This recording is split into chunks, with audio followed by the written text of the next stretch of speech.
जय हिंद दोस्तों। इस वीडियो में हम आपको बताने वाले हैं बीपीएससी 68वीं 69वीं और 70वीं के लिए बिहार स्पेशल की आपको कौन सी बुक पढ़नी है, साथ ही इसमें कौन से टॉपिक हैं। वैसे जो हॉट टॉपिक्स हैं वहाँ से हमेशा क्वेश्चन बनते ही बनते हैं, आपको उन टॉपिक को कवर कर लेना है। वे कौन कौन से टॉपिक हैं, साथ ही आपको कौन कौन से बुक लेनी है इसमें, तो ध्यान रखना है। आपको बीपीएससी के लिए जो बिहार स्पेशल है उसके लिए आप बिहार समग्र ले सकते हैं, केबीसी नैनो की।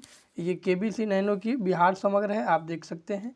और एक दूसरा जो बुक है वो है इम्तियाज़ अहमद सर की बिहार एक परिचय। ये ऑब्जेक्टिव है, इसका सब्जेक्टिव भी आता है लेकिन वो सिर्फ मेंस के लिए है, आपको पीटी कर देना है तो आपको ये ले लेना है। कौन सा? तो बिहार एक परिचय इम्तियाज़ अहमद का, ये ऑब्जेक्टिव बुक है।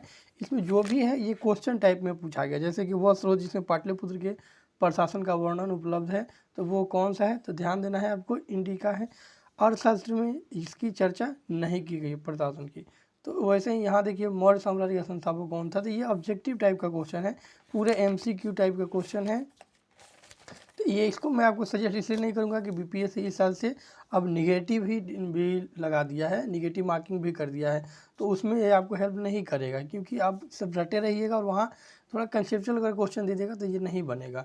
तो ये आपको रिवीजन के लिए रख सकते हैं, लेकिन बिहार समग्र जो है ये किताब आपको एमसीक्यू टाइप ना हो करके वन लाइनर है, जैसे कि लूसेंट वाली बुक हो गई, उसी तरह से ये भी बुक है। जैसे कि मैं यहाँ से आपको जैन धर्म दिखाता हूँ, तो देखिए 4 वर्णों में बटे प्राचीन भारतीय समाज और ब्राह्मणों के वैचारिक प्रभुत्व के खिलाफ क्षत्रियों सहित नीचे के दोनों वर्णों ने जैन धर्म जैसे सुधारवादी आंदोलन को जन्म दिया।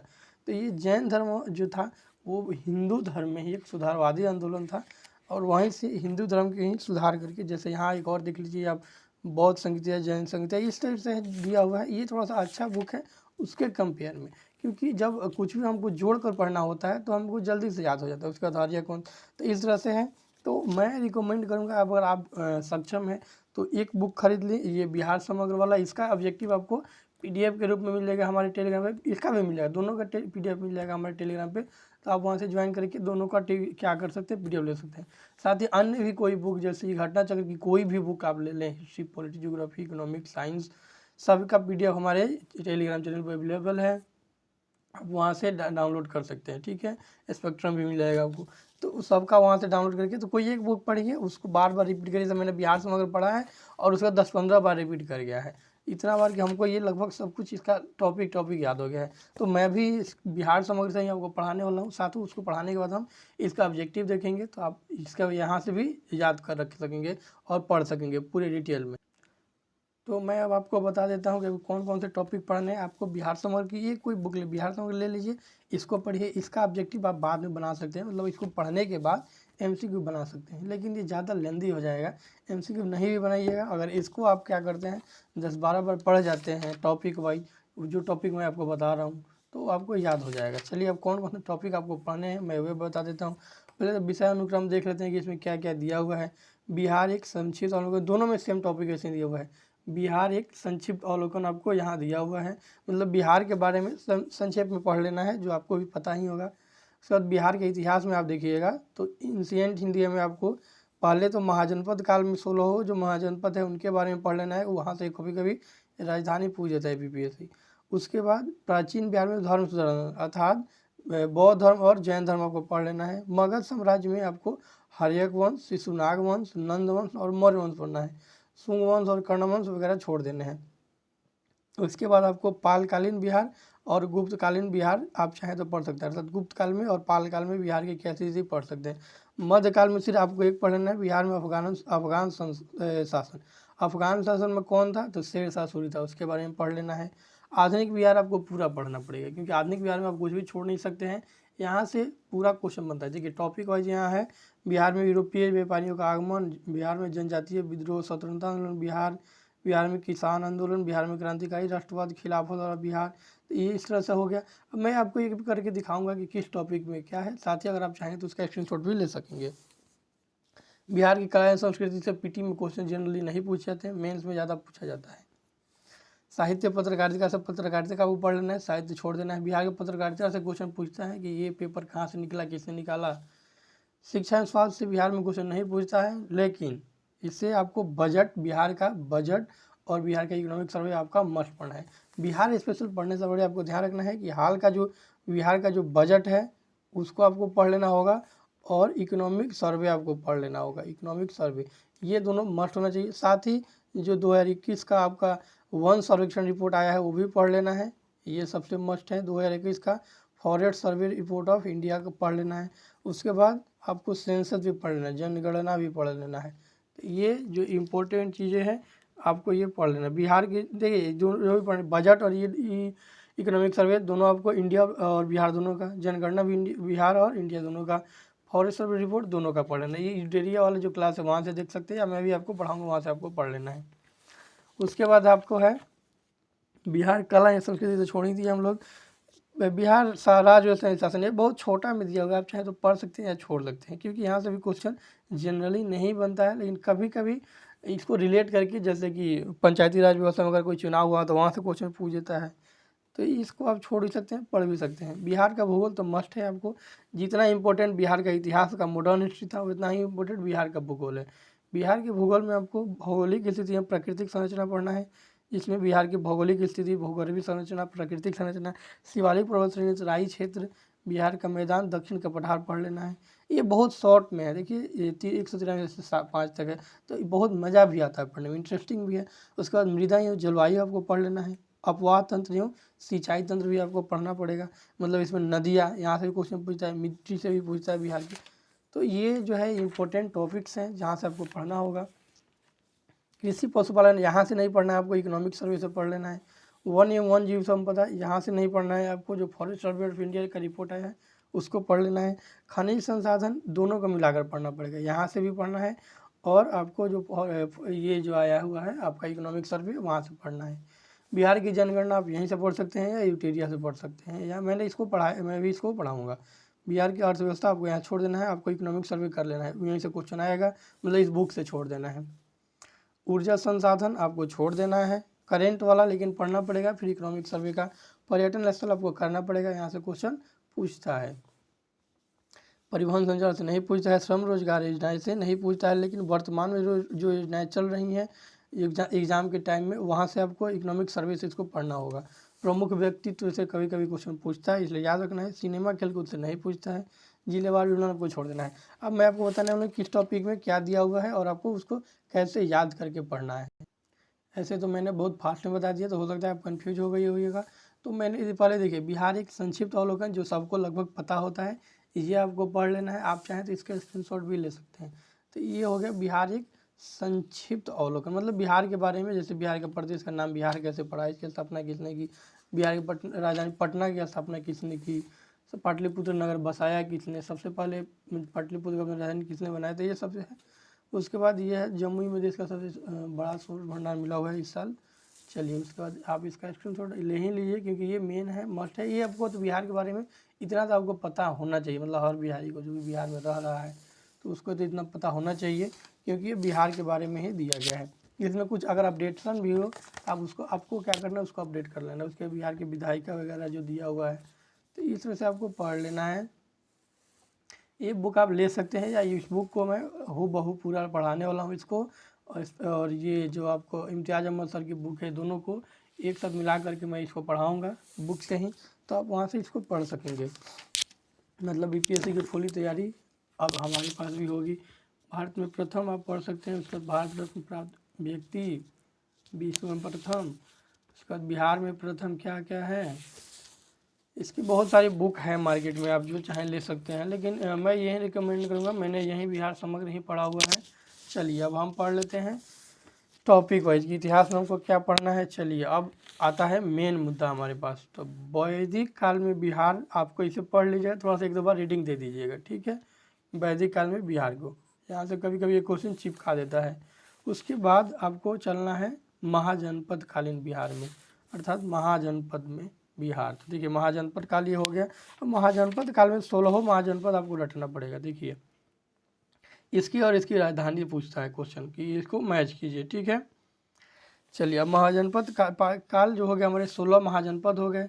उसके बाद आता है, अब इनके बारे में नहीं पढ़ना है, ठीक है, सीधे आपको चलना है बौद्ध धर्म के बारे में। बौद्ध धर्म के पास, बौद्ध धर्म आपको लाइन बाय लाइन याद होना चाहिए, जैसे कोई हम लोग कहानी याद कर लेते हैं। ठीक है, ये धार्मिक सुधार आंदोलन थे बिहार, जो कि बिहार से शुरू हुए थे, बौद्ध धर्म और जैन धर्म। तो बौद्ध धर्म का इस तरह से आपको मैं दिखा दे रहा हूँ, आप चाहें तो स्क्रीनशॉट भी ले सकते हैं। बौद्ध धर्म आपको लाइन बाय लाइन क्या होना चाहिए, याद होना चाहिए। बौद्ध धर्म के बाद आपको जैन धर्म चलना है, जैसे और बौद्ध धर्म में आपको जैसे कि बौद्ध साहित्य कौन कौन से थे, कब लिखे गए, ये सब भी आपको मतलब इसका हर एक लाइन पढ़ना पड़ेगा। बौद्ध संधि कब हुई उसको तो ये सब भी आपको पढ़ना होगा। ठीक है, उसके बाद महायान, हीनयान, ये सब है। इसके बाद जैन धर्म आपको याद होना चाहिए। तो 2 टॉपिक आपको मस्ट हो गए, बौद्ध धर्म, जैन धर्म, एंशिएंट में। साथ ही आपको एक और जो इम्पोर्टेंट हमारा था वो था महाजनपद का, जो 16 महाजनपद थे उनको आपको याद कर लेना है। तो ये 3 टॉपिक हो गए। चलिए अब यहाँ से हम पढ़ते हैं, आपको चलना है, इसको आपको बस टॉपिक याद होगा, बाकी आप पढ़ते रहिए। उसके बाद आपको पढ़ना है मगध साम्राज्य। 1 मिनट, आपका आ गया ये मगध साम्राज्य। मगध साम्राज्य में आपको वृद्धरथ में छोड़ देना, ऐसा क्वेश्चन नहीं पूछा, सबसे प्राचीन यही था। इसके बारे में कुछ ज़्यादा जानकारी है नहीं, इसलिए इसके बारे में नहीं पूछा जाता है, लेकिन हर्यक वंश के बारे में पूछा जाता है। तो अब देखिए मगध साम्राज्य में आपको क्या क्या पढ़ लेना है, हर्यक वंश, शिशुनाग वंश, नंद वंश, मौर्य वंश, शुंग, कर्ण, सातवाहन आप छोड़ सकते हैं, शुंग चाहे तो आप पढ़ सकते हैं, क्योंकि मौर्य को ही हटा करके शुंग राजा बना था, तो शुंग से कभी कभी चिपका देता है कि उसके बाद कौन बना था। ठीक है, देख सकते हैं आपको। तो इसके लिए ट्रिक है मौर्य साम्राज्य के लिए, हसीन मशुकसा, ये खान सर का ट्रिक है, हसीन मशुकसा। तो आप यहाँ से हर्यक वंश, शिशुनाग वंश, नंद वंश, मौर्य वंश आपको पढ़ लेना है बस। एंशिएंट में आपको इतना यहाँ से कर लेना है। जैसे ही आप यहाँ से निकलिएगा आपको चलना है कहाँ, पाल काला के पास। ये हो गया अशोक के शिलालेख। मैं इसको पढ़ाऊँगा तो मैं इसका स्क्रीनशॉट आपको नहीं दिखा रहा हूँ, ये आप क्या ही की जगह इतना बुक का पूरा था, स्क्रीनशॉट हम लोग ले नहीं सकते हैं। तो इसका PDF आप हमारे टेलीग्राम से ले सकते हैं। उसके बाद मौर्य काल में बिहार, उसके बाद आपको कुषाण वंश थोड़ा सा देख लेना है, बस इतना छोटा सा है। कुषाण वंश थोड़ा सा देखना है, बस याद नहीं करिएगा तो भी चलेगा, लेकिन बस देख लेना है। गुप्तकालीन बिहार आपको देखना होगा, गुप्तकालीन बिहार। ठीक है, और गुप्तकालीन बिहार देखते समय आपको ये ध्यान रखना है कि गुप्त काल में मेन जो कुमार गुप्त के बारे में पढ़ना है, क्योंकि इन्होंने बिहार में बहुत सारे काम किए थे। इन्हीं के शासन में बिहार का में एक नालंदा विश्वविद्यालय की स्थापना की गई थी। ठीक है, इसलिए यहाँ से ज़्यादातर क्वेश्चन यही क्वेश्चन पूछता है, ज़्यादातर क्या है 2-3 क्वेश्चन यहाँ से बनते ही हैं गुप्त काल से बिहार के रिलेटेड में। आपको मौर्य वंश, सभी वंश आपको हिस्ट्री के एंशिएंट में तो पढ़ना ही है, लेकिन यहाँ भी पढ़ना है। तो इसके बाद जो है ये पाल काल। तो एंशिएंट में 5 टॉपिक हो गए, कौन कौन सा, तो ध्यान रखना है आपको, मैं फिर से रिपीट कर दे रहा हूँ कौन कौन सा है। तो महाजनपद काल, बौद्ध धर्म, जैन धर्म, मौर्य वंश के साथ साथ आपको क्या क्या पढ़ना है, तो मगध साम्राज्य हो गया, पाल काल हो गया और गुप्त काल, बस इतना ही पढ़ लेना, पालकालीन बिहार। ठीक है, इसके बाद पालकालीन बिहार में 3-4 ही शासक है, इनको आपको पूरा पढ़ लेना है, स्क्रीनशॉट ले सकते हैं, गोपाल, धर्मपाल और लास्ट है देवपाल। तो इनके बारे में पढ़ लेना, यहीं से क्वेश्चन पूछा जाता है। ठीक है, उसके बाद है महिपाल। क्षेत्रीय राजवंश आपको नहीं पढ़ना है, उसे पढ़ने के कर्नाटक वंश से कभी कभी क्वेश्चन पूछा हुआ है, लेकिन बहुत पहले पूछा हुआ है। तो 1-2 लाइन आपको पढ़ने से कोई दिक्कत होगा नहीं, चाहे तो पढ़ सकते हैं, छोड़ सकते हैं। इसके बाद आपको सीधे आगे बढ़ना। एंशिएंट के मैंने सारे टॉपिक बता दिए। उसके बाद मिडाइवल में आते हैं। मिडाइवल में आपको बिहार में अफगान शासन जो था, मेनली शेरशाह सूरी, क्योंकि बिहार के ही शासक थे। शेरशाह सूरी बिहार से ही पनपे थे और आगे बढ़े थे, तो इनके बारे में आपको पढ़ना पड़ेगा कि शेरशाह सूरी ने कब क्या किया। तो शेरशाह सूरी के बारे में ज़्यादा नहीं है, 2 पेज में दिया हुआ है, पढ़ लेना है, वहाँ से एक क्वेश्चन आपको मिल जाएगा। देखिए ये हो गया आपका शेरशाह सूरी के बारे में। इनके शेरशाह द्वारा लड़े गए जो बढ़िया जो पूरे युद्ध हैं, सूरजगढ़, चौसा, कन्नौज, कालिंजर। इस तरह शेरशाह का जो मकबरा से क्वेश्चन पूछ लेता है कि इनका जो मकबरा इंडो इस्लामिक पद्धति पर बना हुआ है और कोणीय है। तो इस तरह से यहाँ से शेरशाह को आपको याद रखना है। सूफी संत वगैरह छोड़ देना है, जो आप इंडिया का जो हिस्ट्री पढ़िएगा तो वहाँ से आपको याद हो ही जाएगा। तो यहाँ तक हमने क्या क्या कंप्लीट कर लिया। एंशिएंट और मिडाइवल में कौन कौन से टॉपिक पढ़ना, बहुत ज़्यादा नहीं है। एंशिएंट में सबसे पहले महाजनपद वाली राजधानी पढ़ लेना है, बौद्ध धर्म पढ़ना है, जैन धर्म पढ़ लेना है। उसके बाद मौर्य सम्राट सबसे मेन है मौर्य, बाकी सब एक एक पेज का तो पढ़ ही लीजिएगा, मतलब उसको याद कर ही लीजिएगा, क्यों ही रिस्क लेना। तो मगध साम्राज्य पढ़ लेना है आपको। मगध साम्राज्य में पूरा नहीं पढ़ना है, हसीन मशुकसा वाला में आपको हर्यक वंश, शिशुनाग वंश, नंद वंश और मौर्य वंश, कर्ण वंश पढ़ लेना है। फिर आता है पाल वंश पढ़ लेना है। पाल वंश के बाद आपको शेर आता है एक बार मिडाइवल में शेरशाह सूरी, एक मात्र शेरशाह सूरी। और एंशियंट में ही आपको एक गुप्त वंश भी पढ़ लेना है। गुप्त वंश से 1-2 क्वेश्चन कभी कभी चिपका देता है। तो ये हो गया एंशियंट का। अब मॉडर्न में आपको पूरा पढ़ना पड़ेगा। आधुनिक काल में जैसे बिहार में यूरोपियों का आगमन, यहाँ से डायरेक्ट क्वेश्चन पूछ देता है।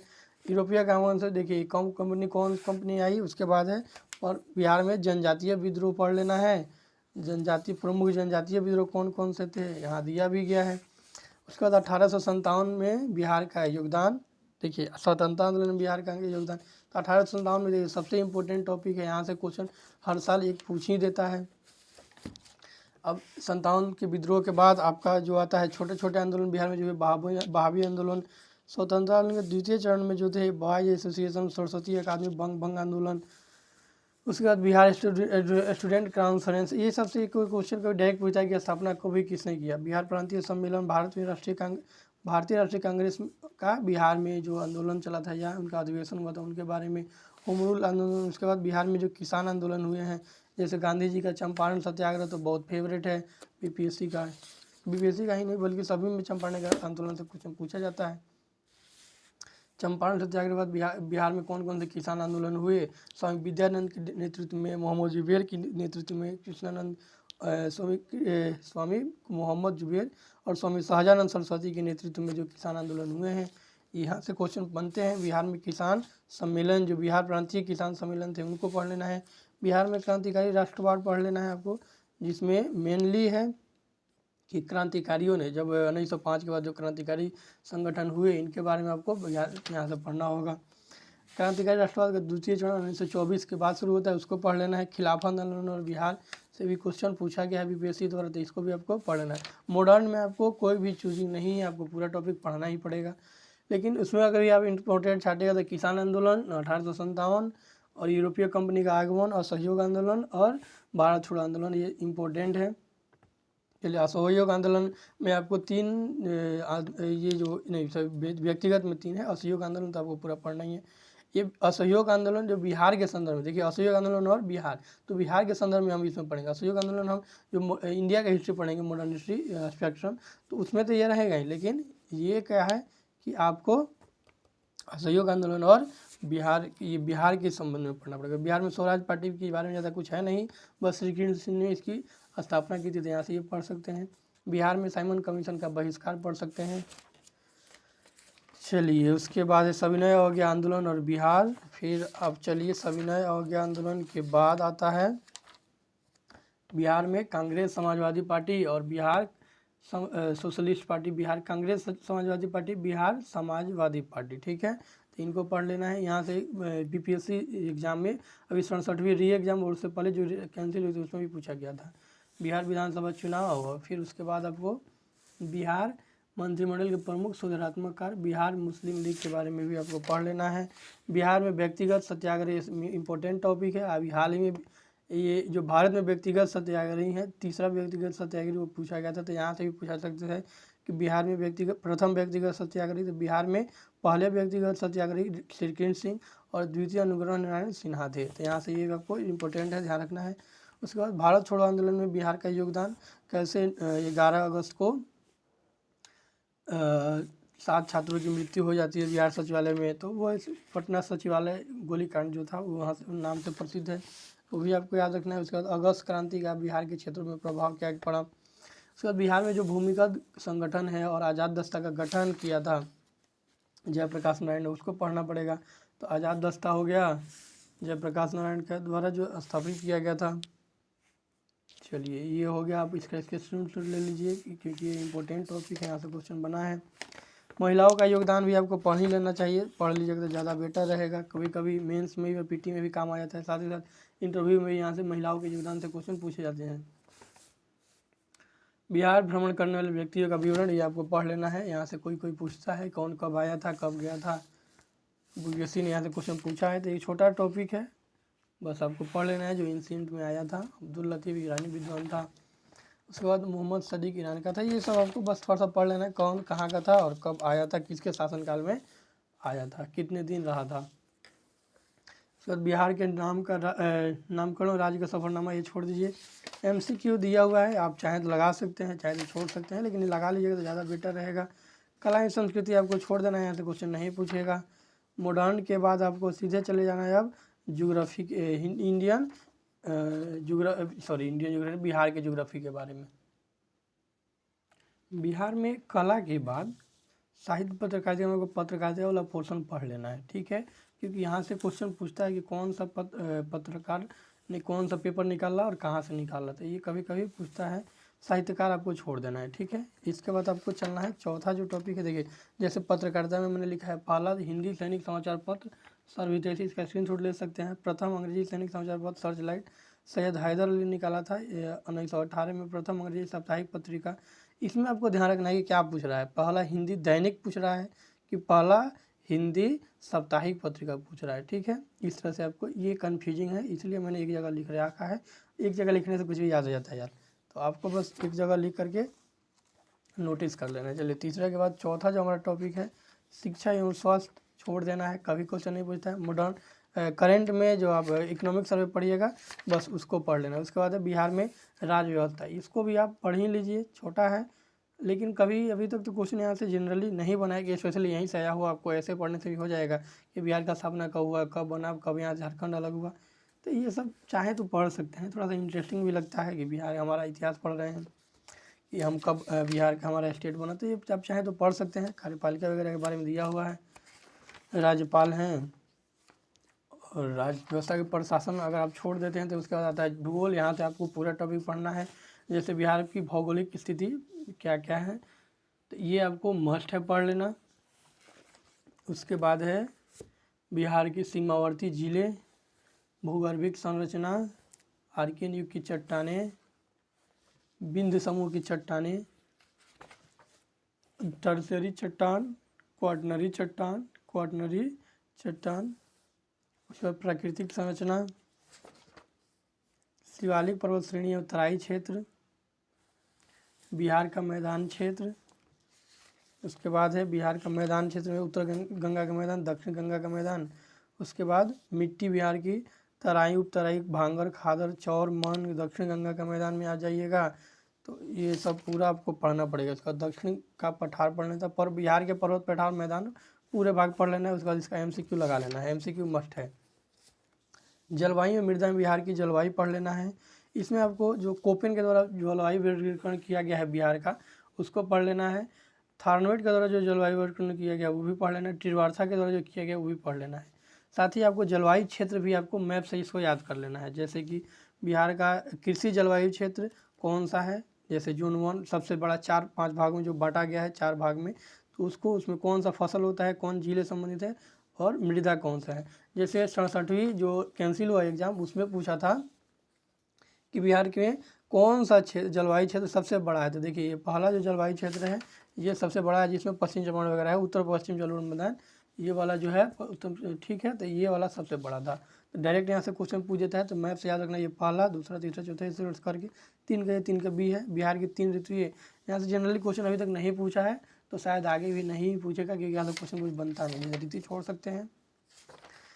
उसके बाद आता है बिहार में मानसून आता कब है, जाता कब है, ठीक है। बिहार की मृदा आपको पढ़ना पड़ेगा, मिट्टी कौन कौन सी पाई जाती है। इसमें आपको शॉर्ट नोट्स कहीं दिया होगा, मैं आपको दिखाता हूँ क्या पढ़ लेना है।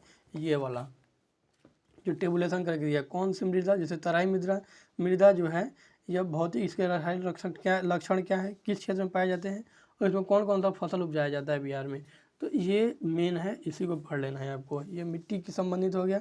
उसके बाद जैसे बलसुंदरी मिट्टी, बलथर मिट्टी, इस तरह से आपको इसको मिट्टी पढ़ लेना है बिहार का। उसके बाद इसका MCQ लगा लीजिए। फिर आता है सिंचाई तंत्र, जिसमें आपको हिमालय से निकलने वाली नदियाँ मिलेंगी। इसमें हिमालय से निकलने वाले में गंगा, घाघरा, गंगा तो उधर से आएगी ही, उसके बाद घाघरा, गंडक, सरयू। उसके बाद गंगा में मिलने वाली जो नदियाँ हैं कौन कहाँ मिलता है, सरयू छपरा के निकट, सोन दिगवाड़ा के निकट। डायरेक्ट यहाँ से क्वेश्चन पूछा था कि पुनपुन गंगा में कहाँ मिलती है, तो फतुहा में, पटना के निकट, ठीक है। तो ये आपको रटना पड़ेगा पूरा, लेकिन रटने से बचना चाहते हैं तो मैप पे 2-3 बार प्रैक्टिस कीजिए, ऑटोमेटिक याद हो जाएगा। मैंने मैप पे 2-3 बार मैप बनाया और मुझे को याद हो गया था। नदियों के तट पे बसे बिहार के प्रमुख शहर कौन कौन से हैं, तो ये भी बहुत बहुत इंपॉर्टेंट है, इसको भी आपको याद कर लेना होगा नदी में।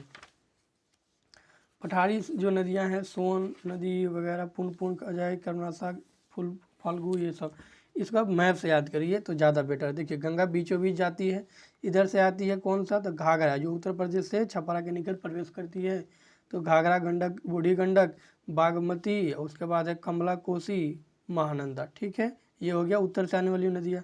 दक्षिण से आने वाली नदियाँ बीपीएससी में 66वें में क्वेश्चन पूछा था कि निम्न से कौन नदी जो उत्तर की ओर से आकर नहीं मिलती है, या उत्तर की ओर से आकर मिलती है, उत्तर की ओर से आकर गंगा में मिलती है, उत्तर की ओर बहती है। इस तरह से क्वेश्चन नदी से बहुत बार भर के क्वेश्चन पूछा है।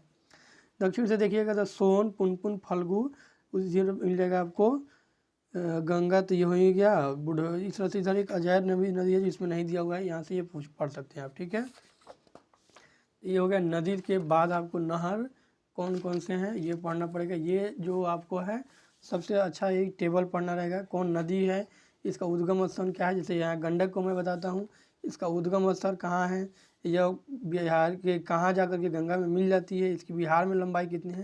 तो देखिए इसकी कुल लंबाई जो है 690, बिहार में लंबाई 260 है। इस तरह से आपको याद कर लेना है। ये इसकी सहायक नदी कौन कौन सी है। साथ ही ये बिहार, एक टॉपिक इसमें छोड़ा हुआ है कि बिहार में 21 जिले में प्रवेश करती है, तो पश्चिम चंपारण जिले में। कहाँ पे, पश्चिम चंपारण जिले में। तो इस तरह से आप इसको ऐड कर सकते हैं अपने से, खुद से सर्च करके आपको मिल जाएगा। आप चाहें तो इसका स्क्रीनशॉट ले सकते हैं। ठीक है, उसके बाद इस साइड वाला भी ले ही लीजिए। सभी नदी का हो गया। उसका जल प्रपात से भी क्वेश्चन पूछता है, कौन सा जल प्रपात कहाँ, कौन से जिले में है। इस साल में एक पूछा था जो कि हमसे गलत भी हो गया था, तेलहर कुंड वगैरह वगैरह सब आपको याद रखना है। ये टेबल वाला जो दिया है ना रेड में, इसको आपको याद ही कर लेना है। ठीक है, उसके बाद महत्वपूर्ण कुंड से भी पूछता है कि कौन सा गर्म कुंड कहाँ है। तो जब मैं आपको इसको पढ़ाऊँगा तो इसका ट्रिक भी है, बहुत ईजी, जो मैप से आपको याद हो जाएगा। बिहार में गीली भूमि जो है, ये चौर मन वगैरह थोड़ा सा देख लीजिएगा, यहाँ से क्वेश्चन बनने के चांसेज होते हैं, अभी तक बने नहीं है। लेकिन सिंचाई के साधनों में जब आइएगा तो यहाँ से आपको जो अपडेटेड वर्जन रहेगा, आपको अपडेट जब भी आप पढ़ रही होइएगा तो इकोनॉमिक सर्वे आपको पढ़ना होगा। क्योंकि यहाँ से पूछता है कि सबसे ज़्यादा सिंचाई किससे होती है, तो आप वहीं से कर पाइएगा। अभी तो बिहार में जो है सबसे ज़्यादा नलकूपों से होता है। वर्तमान के जो 2021 का आर्थिक सर्वेक्षण है उसके अनुसार ये सब आपको छोड़ देना है, इतना सब नहीं पढ़ना, बस ये आपको पढ़ लेना है। नहर सिंचाई परियोजना, सोन नहर प्रणाली कौन कौन से एरिया में है, एक बार इसको पढ़ लेना है, बाकी सबको छोड़ देना है। फिर आ जाता है बिहार की प्रमुख नदी घाटी परियोजना कौन कौन सी है, इसको आपको पढ़ लेना है। तो ये हो गया कुछ ज्योग्राफी का पोर्शन, इसका क्वेश्चन कर लेना है। कृषि पशुपालन छोड़ देना है, यहाँ से इकोनॉमिक सर्वे वाला बिहार का जो रहेगा उसी का जो डाटा होगा कृषि पशुपालन का उसको पढ़ लेना है। ठीक है, सब नहीं पढ़ना है, बहुत कम लिमिटेड पढ़ना है। कृषि पशुपालन के बाद आपको जो मिलेगा वो है वन एवं जीव संपदा। तो वन और संपदा जो है, वन एवं जीव संपदा, इसको भी यहाँ से नहीं पढ़ना है। जो फॉरेस्ट सर्वे ऑफ इंडिया के द्वारा जो फॉरेस्ट सर्वेक्षण रिपोर्ट 2021 जारी किया गया है, इसको आपको पढ़ लेना है, इसको नहीं पढ़िए, मतलब चैप्टर नहीं पढ़ना है। पढ़ना भी होगा तो आपको इसमें क्या पढ़ना है कि कौन सा जो वन प्रदेश है या कौन सा टाइगर रिजर्व है, कौन सा जो वो किस राज्य में, किस जिले में है। ठीक है, जैसे ये वन्य जीव अभ्यारण्य, भीमबाम वन्य जीव अभ्यारण्य, वाल्मीकि राष्ट्रीय उद्यान, ये किस जिले में है ये याद करना है यहाँ से। ठीक है, ये देखिए यहाँ मिल गया, वाल्मीकि वन्य जीव अभ्यारण्य चंपारण में है, गौतम बुद्ध गया में है, भीमबाद मुंगेर में, उदयपुर पश्चिम चंपारण में, कैमूर रोहतास में। इस तरह से आपको ये वाला पढ़ना पड़ेगा। यहाँ से क्वेश्चन पूछता है नागिनट्टी डैम, सब मिल जाएगा, जमुई बेगूसराय, ये आपको थोड़ा सा पढ़ लेना है। ठीक है, क्योंकि ये बहुत ही इंपॉर्टेंट है। उसके बाद पक्षी अभ्यारण्य वगैरह जो भी है सब पढ़ लेना है। ठीक, यहाँ से, लेकिन बाकी सब जैसे चीज़ें पूछा है कि इसका क्षेत्रफल वगैरह क्या है, ये सब नहीं क्वेश्चन पूछा है अभी तक, और नहीं कहीं पूछेगा, क्योंकि इतना का क्षेत्रफल आप किसका किसका याद रखिएगा। इसके बाद है जनगणना, खनिज आपको थोड़ा सा पढ़ लेना है यहाँ से कि बिहार में सबसे ज़्यादा कौन सा खनिज पाया जाता है। इसमें आपको अपडेटेड याद रखना है कि इसका उत्पादन कहाँ पे ज़्यादा हुआ है। ठीक है, तो अपडेटेड के लिए आपको इकोनॉमिक सर्वे ऑफ बिहार पढ़ लेना है। कौन सा, इकोनॉमिक सर्वे ऑफ बिहार। फिर आता है आपका लास्ट जो है बिहार की जनगणना, ये बहुत मस्ट है। जनगणना पढ़ने के बाद तो देखिए एक जो एक्स्ट्रा हुआ इकोनॉमिक सर्वे आपको पढ़ लेना है, इकोनॉमिक सर्वे बिहार का, और इंडिया का तो आपको पढ़ना ही है। उसके बाद बजट पढ़ लेना है बिहार का। इकोनॉमिक सर्वे हो गया, बजट हो गया, जनगणना तो यहाँ से मिल जाएगा आपको। और जनगणना के बाद आपको क्या पढ़ लेना है, forward survey of India report, जो कि 1 रिपोर्ट दिया गया है, उसको पढ़ लेना है। बस हो गया, फिर आपका कोई क्वेश्चन बिहार से रिलेटेड नहीं छूटेगा, ये मेरी गारंटी है। ये सभी क्लासेज मैं आपके लिए लेकर आऊँगा, तो आपको घबराना नहीं है। सारी चीज़ें धीरे धीरे हम लोग कवर करेंगे, और मैं गारंटी देता हूँ कि अगर मेरे बताए अनुसार आप चलते हैं तो बीपीएससी 68वीं 69वीं 70वीं ये सभी में आप जो भी देने वाले हैं आपको 120 प्लस मार्क्स आने हैं, नेगेटिव लगने के बाद भी, क्योंकि सब याद है ना यार, नेगेटिव से डरना क्यों है। जब सब याद ही रहेगा तो बाकी क्वेश्चन तो बनेंगे ही बनेंगे। बस करंट पे हमें फोकस कर लेना है, बाकी जो स्टैटिक्स है उसको तो मैं करवा ही दूंगा। तो जनगणना बिहार का कर लेना है, ये हो गया सभी हमारा। तो हिस्ट्री में हमारा क्या क्या था, हिस्ट्री में महाजनपद काल, मौर्य वंश मतलब मगध साम्राज्य हो गया। उसके बाद हमारा पाल वंश और गुप्त काल थोड़ा सा पढ़ लेना था। एक महाजनपद काल हमारा छूट रहा, तो महाजनपद भी पढ़ लेना है। ये हो गया। मिडाइवल में आपको ये शेरशाह सूरी को पढ़ लेना है, ठीक है। बाकी सबको छोड़ देना है। बिहार के रिलेटेड मैं बोल रहा हूँ। जब आप इंडिया का पढ़ेगा तो उसमें आपको बाबर वगैरह भी पढ़ना पड़ेगा, मुगल वंश। उसके बाद जब आप पढ़ते हैं बिहार के बारे में इतना हो गया, उसके बाद आप मॉडर्न हिस्ट्री में पूरा फिर आपको आ जाता है बिहार का जनगणना। तो बिहार की जनगणना में बोल रहा हूँ, बिहार की ज्योग्राफी के बारे में पूरा पढ़ लेना है, जितना टॉपिक मैंने दिखाया। उसके बाद बिहार की जनगणना, तो बिहार में नदियाँ भी पढ़ना है, भूगर्भिक संरचना भी पढ़ना है, कृषि जो है आपको मॉडर्न वाला पढ़ना पड़ेगा, मॉडर्न नहीं बल्कि अभी जो हमारा करेंट रिपोर्ट जो आता है बिहार के इकोनॉमिक सर्वे, अर्थव्यवस्था यहाँ से छोड़ देना है, इकोनॉमिक सर्वे पढ़ लेना है। हो गया। तो ये हो गया हमारा बिहार का कुछ रिलेटेड और बिहार से स्पेशल कुछ टॉपिक, इसमें इतना ही। अगर आप कोई और बुक का रिव्यू चाहते हैं कि उसमें कौन कौन सा टॉपिक है चाहिए पढ़ना है, कौन किस सब्जेक्ट का, तो हमें कमेंट करके बताइए, जैसे मैं स्पेक्ट्रम वगैरह भी बता दूंगा आपको। थैंक्स फॉर वॉचिंग, मिलते हैं नेक्स्ट क्लास में। जय हिंद। साथ ही मैं आपको एक बात और बताना भूल गया कि मैं इस बुक का और ये जो इम्तियाज़ अहमद सर की बुक है, यहाँ से इन दोनों को मिला करके मैं अभी एक क्लास शुरू करने वाला हूँ, जिसमें आपको पूरे बिहार स्पेशल का कवर रहेगा, ठीक है। हालांकि मैं बुक्स में पढ़ाऊँगा, तो आपको आप चाहें तो मेरे पास भी पढ़ करके मेरे साथ अपने एग्ज़ाम को क्लियर कर सकते हैं, आगे बढ़ सकते हैं। अगर आपको कोई और टॉपिक चाहिए जिस पर आप पढ़ना चाहते हैं तो कमेंट करके ज़रूर बताएं। आपको ये मेरा भी क्लास कैसा लगा ज़रूर बताइएगा, आपके कमेंट से ही हमको मोटिवेशन मिलता है। थैंक्स फॉर वॉचिंग, जय हिंद।